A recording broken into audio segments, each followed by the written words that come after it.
Jean Niditch, née Slutsky, was born in Brooklyn, New York on October 12, 1923, to May, a manicurist, and David, a cab driver. She weighed 7 pounds, 3 ounces. Whenever she cried, or laughed, or complained, or interacted with the world in any way, her mother treated her to a piece of candy. Somehow, she recalled later in life, I learned that food would fix any hurt and that it would celebrate any joy. It was an easy conclusion to reach in a household whose rhythms emanated from the kitchen. Sundays, David's day off, were a countdown to a dinner of steak and fries. Most other days, it was lamb stew cooked in huge vats, and Thursdays were designated healthy eating night, which, for the Slutskys, meant potatoes and corn, followed by cake, and Jean's favorite, chocolate pudding. She took a quarter with her every day to school, but rather than settling for milk and a sandwich like most of her peers, she would buy 5 ice cream pops for a nickel each and have herself a sweet lunch. At first, she looked down at her expanding waist and dismissed it with a shrug. She was just chubby, she told herself, roly-poly and adorable. But by the time Jean made it to high school, she realized that her girth was becoming her single defining feature and that most of her classmates saw it and her as undesirable.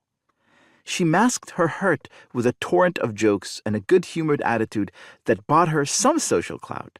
But when she was being honest with herself, she knew she couldn't trust her friends, or at least not the skinny ones. Occasionally, she wrote decades later, I would truly like a thin girl, but I didn't want to become too friendly with her because she could never understand me. Still, Jean was too cheerful to let anything drive her to despair. So with the help of her mother, she tried a few fad diets, got herself down to a size 18, and started college with high hopes.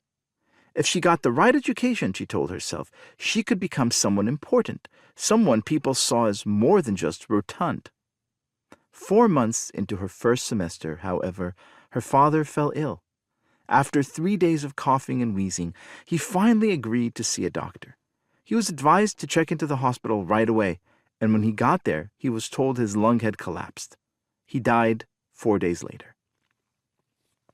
May, Jean's mother, was 36, and she had one daughter barely out of adolescence and another, Helen, just hitting puberty.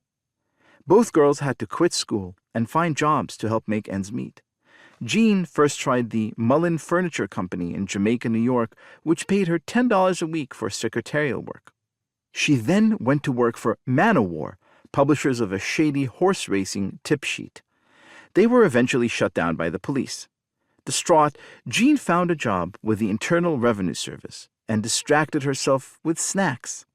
She loved these pretty little cakes that came 2 to a pack and could never refrain from immediately scarfing both down. Then there were these chocolate-covered marshmallows which were easy to squish and swallow.